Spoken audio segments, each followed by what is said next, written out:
अस्सलामु अलैकुम वरहमतुल्लाह। मैं हूं कासिम शहजाद और आप देख रहे हैं यू टॉक। नाजरीन, आज हम बात करेंगे सुप्रीम कोर्ट के जस्टिस काजी फ़ायज़ ईसा साहब के एक बयान के बारे में जो उन्होंने Islamabad high court bar association की एक तकरीब में दिया। उन्होंने क्या बयान दिया वो हम सुन लेते हैं, उसके बाद उस बयान के बारे में प्रोफेसर ज़ीशान असलम साहब से गुफ्तगू करते हैं। मेरा जो टॉपिक है ज़रा सा फ़र्क है जो इन्होंने लिखा। मैंने लिखा आइन, इस्लाम और बुनियादी हकूक़। अब आपको बताऊंगा कि आइन पहले क्यों आया और इस्लाम बाद में क्यों आया। क्योंकि आइन जो है वो हर शहरी को तहफ़्फ़ुज़ देता है। उसमें ईसाई भी हैं, हिंदू भी हैं, दूसरे मज़ाहिब भी हैं, सिख भी हैं। तो आइन पहले आएगा और इस्लाम इसलिए बाद। जी नाजरीन, हमने वीडियो देख ली।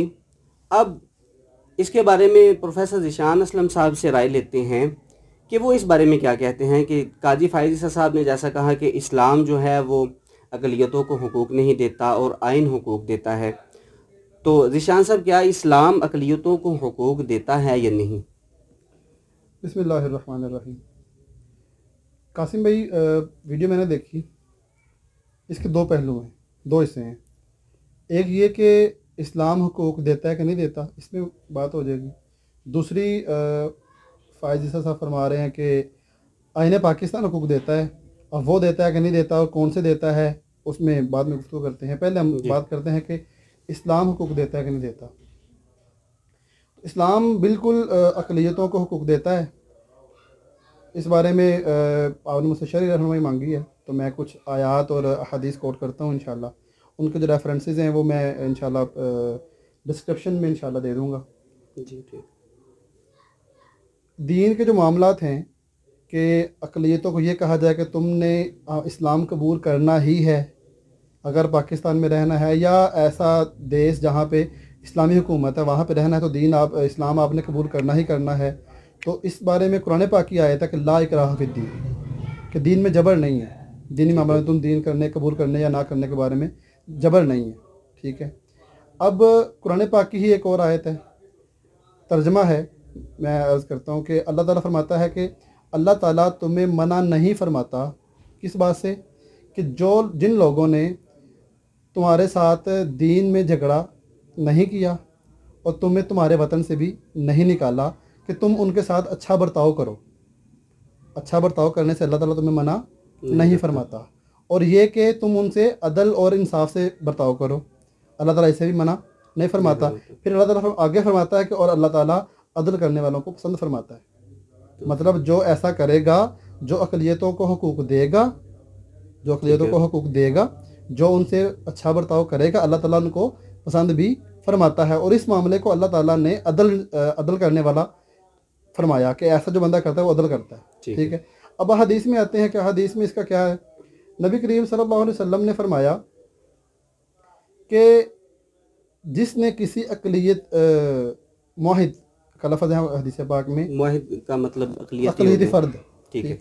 जिसने किसी अक़लियती फ़र्द के साथ उसका कोई माल गस्ब किया, उसके साथ ज़्यादती की, या इवन उसकी कोई चीज़ उसकी इजाज़त के बगैर ली जी, तो बरोज़े क़यामत में मोहम्मद सल्लल्लाहु अलैहि वसल्लम उससे, मैं मुसलमान से इस बारे में झगड़ा करूँगा। अल्लाहु अकबर। यानी उस अक़लियती फ़र्द के वकील बनेंगे नबी करीम, और मुसलमान के ख़िलाफ़ झगड़ा करेंगे, मामला जो भी होगा। और अब ये बात कितनी सख्त है कि नबी करीम जिससे झगड़ा कर लें, आप वो अंदाज़ा इसी बात से लगा सकते हैं। और इसी की एक और हदीस पाक से मिसाल मिलती है कि नबी करीम सल्लल्लाहु अलैहि वसल्लम के अहद में एक यहूदी को कत्ल कर दिया गया। तो मामला नबी करीम सल्लल्लाहु अलैहि वसल्लम की बारगाह में आया, तो आपने फरमाया कि मैं सबसे ज़्यादा अक़लियतों के हुकूक़ का ज़िम्मेदार हूँ। अल्लाह, मैं इसका सबसे ज़्यादा ज़िम्मेदार हूँ कि मैं इसको अंजाम तक पहुँचाऊँ। तो लिहाजा आप सल्लल्लाहु अलैहि वसल्लम ने उस मुसलमान को उस यहूदी के क़िसास में कत्ल करने को हुक्म दिया और उसे कत्ल कर भी दिया गया, ठीक। ये मैंने दो आयात और दो अहादीस आपके सामने रखी।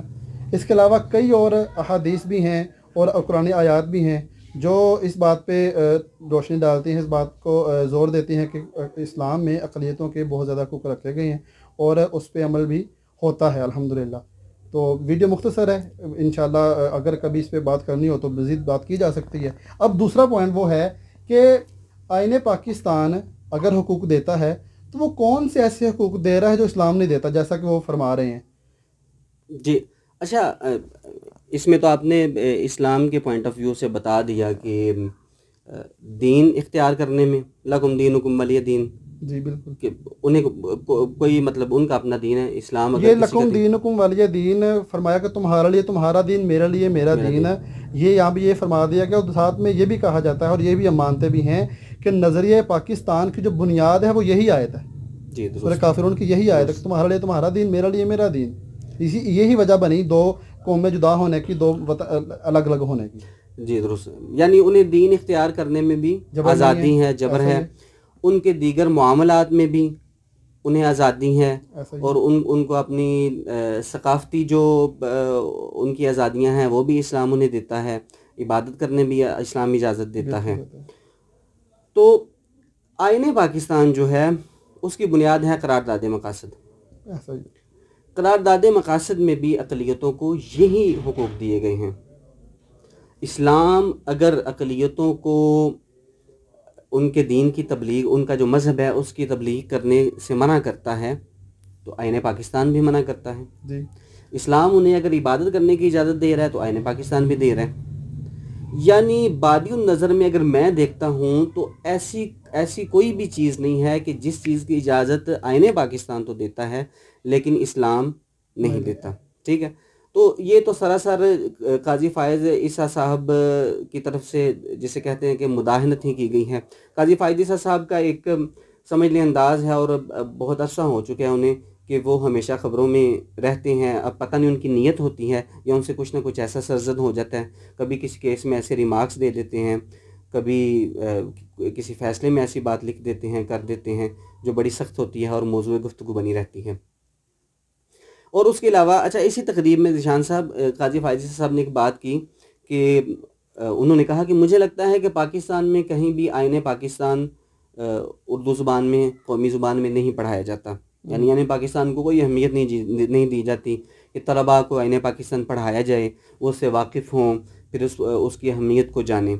तो मेरा ख़्याल है कि जस्टिस काजी फ़ायज़ ईसा साहब ने आईन पाकिस्तान ख़ुद भी सही तरह से पढ़ा नहीं हुआ, क्योंकि मैं बिल्कुल उसकी आपको देता हूँ कि मुझे क्यों लगता है ये कि जस्टिस काजी फ़ायज़ ईसा साहब ने जो बात फरमाई है ना कि आईन पाकिस्तान हुकूक देता है, तहफ़्फ़ुज़ देता है अक़लियतों को, लेकिन इस्लाम नहीं देता, तो अगर ये बात सच है तो फिर समझ लें कि आईन पाकिस्तान अपनी असास के ही ख़िलाफ़ है। यानी ऐसा कोई भी हक़ जो अक़लियतों को इस्लाम नहीं देता लेकिन आइन दे रहा है, तो फिर समझ लें कि आइन में वो चीज़ वो और अक़लियतों को वो हक़ देना जो है वो आइन की अपनी असास के ही ख़िलाफ़ है। क्योंकि आइन पाकिस्तान में दर्ज है, पाकिस्तान के दस्तूर में ये दर्ज है कि पाकिस्तान में कोई भी कानून जो है वो कुरान और सुन्नत के ख़िलाफ़ नहीं बन सकता, नहीं बनेगा। ठीक है, दैट्स द पॉइंट। जी बिल्कुल। अब अगर अक़लियतों को कोई हक़ आईन पाकिस्तान ने दे दिया जो इस्लाम नहीं देता, तो समझ लें कि वो इस्लाम के ख़िलाफ़ तो है ही, उसके साथ साथ काजी फ़ायज़ ईसा साहब के प्यारे आईन पाकिस्तान के भी वो ख़िलाफ़ है। तो काजी फ़ायज़ ईसा साहब को मैं दावत देता हूँ कि वो आईन पाकिस्तान का भी सही तरह मुताला करें। और मतलब यहाँ पे ये कह लें कि जो आईन पाकिस्तान है वो इस्लाम के ताबे है जी, ना कि इस्लाम आईन पाकिस्तान के ताबे है। बिल्कुल। और ये बना भी इसलिए था ना, हमने ये पाकिस्तान बनाया तो किस बिना पे बनाया, किस असास से बनाया? जी इस्लाम के लिए। लेकिन इससे काजी फ़ायज़ ईसा साहब की जैसे उन्होंने बात शुरू की ना, काजी फ़ायज़ ईसा साहब की नीयत जो है उसमें ही जिसे कहते हैं कि ख़राबी नज़र आ रही है, खोट नज़र आ रही है। क्योंकि उन्होंने जानबूझ के अपना जो मौजू था उसे ऐसे रखा, आइन पाकिस्तान और हुकूक का तहफ़्फ़ुज़। ठीक है, फिर उन्होंने कहा कि मैंने ये क्यों रखा, होता तो यह है कि इस्लाम, आइन और बुनियादी हुकूक का तहफ़्फ़ुज़ मैंने जानबूझ कर रखा। यानी वो इस्लाम और शरीयत पर आइन पाकिस्तान को जानबूझ कर फ़ौक़ियत दे रहे हैं, हालांकि उन्हें ऐसी चीज़ कोई मिली नहीं होगी। अगर कोई मिली होती तो फिर वो उस तकरीर में बयान भी करते। दूसरी बात ये कि मुझे ये नहीं समझ आती कि इस तरह क्यों किया जाता है। اگر اسلام کے لفظ اسلام کو اس جملے میں اسلام، آئین اور بنیادی حقوق، اس میں اگر اسلام پہلے ہے تو اس سے کیا فرق پڑے گا؟ جی یہ صرف بری نیت کی نشانی ہے، اور ایک جملہ شروع سے چلتا آ بھی رہا ہے جی، اور وہ بڑی دیر سے اس پہ موضوعات پہ آرٹیکلز بھی لکھے گئے اور اس پہ اسپیچز بھی ہوئیں، جی، تقریر بھی ہوئیں، اور جگہ جگہ پہ یہ موضوع رہتا ہے یہ والا۔ جی، اب آپ کہتے ہیں نہیں بھائی میں نے اسلام کو بعد میں رکھنا ہے اور آئین کو پہلے رکھنا ہے، ٹھیک ہے، مجھے اس کی مطلب لاجک سمجھ نہیں آتی کہ جی، اور جو لاجک انہوں نے بیان کی ہے، ٹھیک ہے، وہ بھی کوئی ایسی نہیں ہے کہ بھی ہم کہ ہاں یار بڑی دیر سے ہم غلطی پہ تھے، جی، جسٹس صاحب نے اس کے ہمیں نشاندہی کی ہے، اس طرح توجہ دلائی ہے، لہٰذا ہم آئندہ یہ کیا کریں گے۔ بلکہ ہم یہ بھی کہہ سکتے ہیں کہ ان کی بات میں لاجک تھی ہی نہیں، کیونکہ انہوں نے صرف دعویٰ کیا، ان کا یہ صرف دعویٰ ہے کہ آئین شریعت اسلامیہ جو ہے یا جو اسلام ہے وہ اقلیتوں کو تحفظ نہیں دیتا، یہ صرف ان کا دعویٰ ہے۔ اس دعوے پہ انہوں نے اپنی پوری تقریر میں دلیل کوئی نہیں پیش کی، صرف انہوں نے دعویٰ کیا ہے۔ اگر ان کے پاس کوئی دلیل ہوتی تو اتنے بڑے دعوے پہ دلیل کا موجود اگر بندے کے پاس موجود ہو تو وہ دلیل دیتا بھی لازمی ہے۔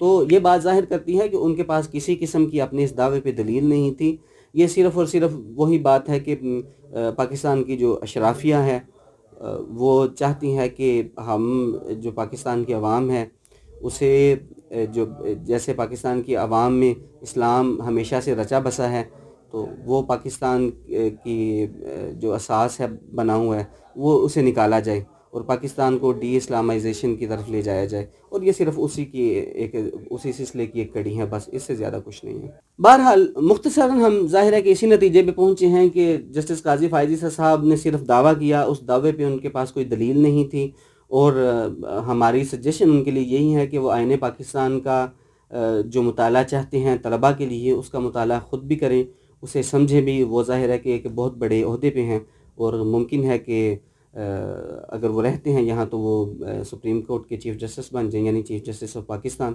تو انہیں ان چیزوں سے بچنا چاہیے۔ تو انشاءاللہ ملتے ہیں اگلی ویڈیو میں پھر، تب تک کے لیے اجازت دیجیے۔ السلام علیکم ورحمۃ اللہ وبرکاتہ۔